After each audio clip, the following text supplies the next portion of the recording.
Muito bom dia a todos. Estamos aqui para falar uma vez mais então sobre o Evangelho no Lar, capítulo 9. Bem-aventurados aqueles que são brandos e pacíficos. E a lição de hoje vai ser injúrias e violências. Então, antes de fazermos aqui a leitura e os nossos comentários acerca da lição, vamos fazer a nossa elevação. Hoje, quarta-feira, faremos a vibração em favor de todos aqueles que pensam no suicídio. Então, quem puder fazer a sua oração na sua casa vai estar muito ajudando o plano espiritual. Vamos lá. E vamos então, nesse momento, nos conectar ao nosso anjo da guarda, nosso amigo de todas as horas, a quem agradecemos por estar ao nosso lado, pedindo a ele muita força, muita luz para enfrentarmos os problemas que nos assolam todos os dias. Agradecidos que estamos a Ele, pedimos que nos leve à presença de Ismael, anjo protetor do Brasil, preposto de Jesus em nossas terras. A Ismael nós agradecemos, pedimos que continue a nos trazer as lições do Evangelho e que esse possa ser o nosso modo de agir, o do Evangelho. Agradecidos, nós pedimos que nos leve à presença de Paulo de Tarso e Maria de Magdala, nossos exemplos de reforma íntima. A esses amigos agradecemos, pedimos que nos elevem os pensamentos e que nós possamos imitar os passos de Jesus, assim como eles foram capazes de fazer. Que essa inspiração não nos falte no nosso dia a dia. E assim, mais elevados, chegamos à Mãe Santíssima Maria de Nazaré. Diante da Mãe, nós agradecemos por todo o seu carinho, por toda a sua proteção, e pedimos à Mãe que nos leve à presença do seu Filho querido, nosso Mestre Jesus. Diante de Jesus, nós agradecemos imensamente por todos os ensinamentos e sacrifícios do Mestre em nosso favor. Agradecemos a Ti, Mestre, pelos seus exemplos de fraternidade, de humildade e de bondade. E pedimos a Ti, Senhor, que ilumine nossa alma, para que nós possamos também iniciarmos a nossa jornada evolutiva através do amor. E assim pedimos ao Mestre Jesus que nos leve à presença do Pai Criador. E diante do Pai, nós nos ajoelhamos espiritualmente, agradecendo a Deus por tudo que temos, por tudo que somos, pelo dom da vida, da encarnação, pela família que nos cerca, pelo alimento que chega à nossa mesa, o alimento que chega à nossa alma. Agradecemos ao Pai por toda a proteção. E humilhados diante do Senhor, pois a Ele devemos tudo, absolutamente tudo, até mesmo o ar que respiramos, louvamos ao Pai a prece. Pai nosso que estais no céu, santificado, Senhor, e glorificado seja o vosso santo nome. E venha a nós, Pai, o teu reino, e seja feita, Senhor, sua santa vontade, assim na terra como no céu. O pão nosso de cada dia que nos dai hoje. Perdoa, Pai, as nossas dívidas, assim como nós perdoamos aos nossos devedores. E não nos deixeis, Senhor, cairmos em tentação, mas livra-nos, Pai, de todo mal, agora e sempre, porque vosso é o reino, é o poder e a glória por toda a eternidade. E assim, elevados que estamos e comungando dos bons fluidos, das boas vibrações do plano espiritual, nós pedimos ao Pai permissão para chegarmos às equipes que trabalham e auxiliam o Dr. Bezerra de Menezes. E a esses missionários, auxiliares de Jesus, nós deixamos uma vibração de intensa luz, de muita paz, de muito amor, rogando ao Pai que esses amigos, trabalhadores do bem, possam levar esta vibração a todos aqueles que pensam no suicídio, Senhor. Que os nossos irmãos, enfraquecidos pelas lutas da vida, possam receber esses fluidos diretamente em seus corações, iluminarem suas almas, fortalecerem-se contra o mal e que possam encontrar o caminho que leva à glória de Deus e de Jesus.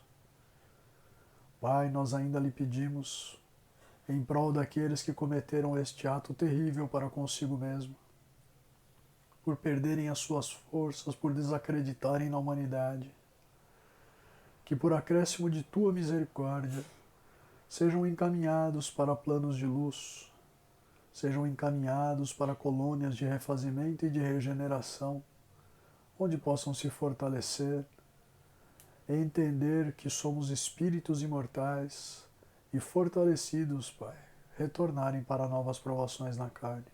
Graças a Deus e graças a Jesus. Bom, vamos lá então. Capítulo 9. Bem-aventurados aqueles que são brandos e pacíficos, injúrias e violências. Então, bem-aventurados aqueles que são brandos, porque eles possuirão a terra. Bem-aventurados os pacíficos, porque eles serão chamados filhos de Deus. Aprendestes o que foi dito aos antigos: não matareis, e qualquer que matar merecerá ser condenado pelo julgamento. Mas eu vos digo que qualquer que se encolerizar contra seu irmão merecerá ser condenado pelo julgamento. Aquele que disser a seu irmão raca merecerá ser condenado pelo conselho. E aquele que lhe disser sois louco merecerá ser condenado ao fogo do inferno. São Mateus, capítulo 5, versículos 4, 9, 21 e 22. Por essas máximas, Jesus faz da doçura, da moderação, da mansuetude, da afabilidade e da paciência uma lei. Condena, por conseguinte, a violência, a cólera e mesmo toda expressão descortês com respeito ao semelhante. Raca era, entre os hebreus, um termo de desprezo que significava homem de má conduta, e se pronunciava escarrando, cuspindo e desviando a cabeça. Ele vai mesmo mais longe, uma vez que ameaça o fogo do inferno àquele que disser ao seu irmão: sois louco.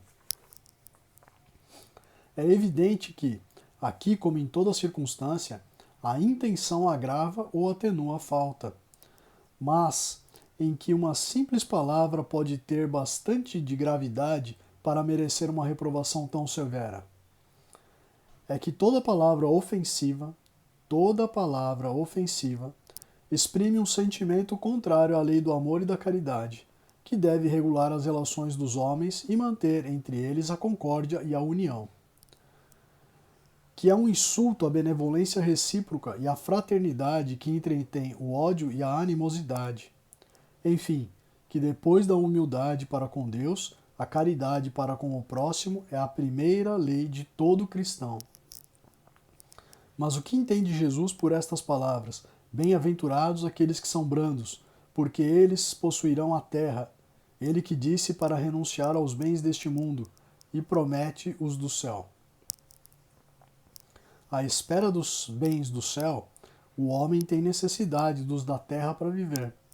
Somente ele recomenda não ligar a estes últimos mais importância do que aos primeiros. Por estas palavras, ele quer dizer que, até esse dia, os bens da terra estão assambarcados pelos violentos em prejuízo daqueles que são brandos e pacíficos. Que a estes, frequentemente, falta o necessário, enquanto que os outros têm o supérfluo. Promete que justiça lhe será feita sobre a terra como no céu, porque são chamados filhos de Deus. Quando a lei de amor e de caridade for a lei da humanidade, não haverá mais egoísmo. O fraco e o pacífico não serão mais explorados nem esmagados pelo forte e pelo violento. Tal será o estado da terra quando, segundo a lei do progresso e a promessa de Jesus, ela se tornar um mundo feliz para expulsar ou para expulsão dos maus. Então, essa é uma passagem pequena, por assim dizer, do Evangelho, mas bastante rica em vários ensinamentos. Então, o primeiro deles, né, a gente fica pensando aqui entre nós que crimes, né, são aqueles que Deus vai levar em consideração no momento de avaliar a nossa conduta, né? E aí nós evitamos aquilo que os homens têm como crimes, né? Mas as leis de Deus são muito mais severas do que as dos homens. Então vocês veem que naquele tempo Jesus já falava que nós não deveríamos sequer promover um xingamento, sequer promover um pensamento inadequado em relação aos nossos irmãos. Então, A gente que fica pensando, não estou fazendo nada de errado porque a lei, eu não estou infringindo a lei. Que lei que você não está infringindo? A dos homens ou a de Deus? Então é preciso que a gente vá tentando modificar, nos modificarmos interiormente, intimamente, para que a gente consiga, se não deixar de pensar mal do nosso próximo, e atenuando cada vez mais esses pensamentos. Uma boa forma de nós tentarmos fazer isso, quando nós presenciarmos uma situação que nos causa algum tipo de raiva, de ódio, de bravura em relação, ou braveza em relação ao nosso semelhante, tentar se colocar no lugar dele e fazer algumas perguntas. Então a primeira pergunta, obviamente, é: se eu estivesse no lugar da pessoa e na mesma situação, teria feito diferente? Ainda que assim nós chegássemos a essa conclusão, sim, eu teria feito diferente. A segunda pergunta que você pode se fazer é: nunca errei? Então, assim, não existe nada na minha vida que não seja caracterizado por um erro, por um arrependimento. A gente deve se lembrar sempre daquela frase de Jesus que diz: atire a primeira pedra quem nunca errou. E aí vem justamente a questão da empatia, que é: como é que eu vou julgar o próximo se eu mesmo poderia ser julgado por algum ato que já cometi na minha vida? Porque em algum momento todos nós deslizamos de alguma forma. Ficamos irritados, xingamos, pensamos mal das pessoas ou até coisas piores. Então, fazendo esse exercício, a gente já vai ter a noção de que nós não estamos em condição de julgar ninguém.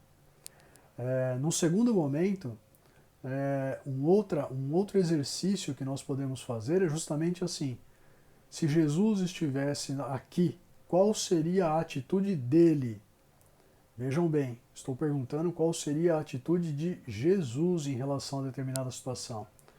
A partir dessa resposta, nós podemos nos colocar na seguinte situação: bom, Jesus faria isso, eu tenho condições de imitar os passos do Mestre? De não criar a raiva, não criar o ódio dentro de mim nessa situação? Se pudermos, melhor.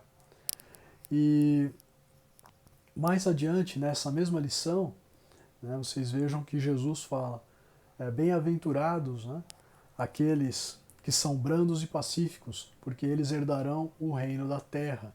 E aí muita gente fala: puxa, mas isso é uma contradição, porque Jesus disse que o reino dele não era desse mundo. Não é uma contradição. Por quê? A partir do momento em que o homem se melhora, a convivência vai melhorando na terra, a terra vai ficando, é óbvio que não pode não chegar ao que é um plano espiritual, onde a afabilidade, a amabilidade dominam, mas a nossa vida ficaria muito mais tranquila aqui. Se todos dessem um pouquinho de si em ajuda ao próximo, o nosso plano estaria bem melhor. Então são coisas que a gente deve pensar. Aonde eu posso melhorar ainda? O que eu posso fazer para diminuir a minha raiva, meu ódio, os xingamentos em relação aos meus irmãos? E o que eu posso fazer em prol do auxílio da coletividade? Porque quando a gente ajuda a coletividade, os benefícios são para toda a coletividade, inclusive para nós. O que a gente tem que fazer são esses exercícios aí de como que a gente pode se inserir para nos melhorar e melhorar a condição de vida daqueles que mais sofrem. Acho que é isso nessa lição. Um grande abraço a todos, tenham uma ótima semana, um restinho de semana. Um abraço, pessoal.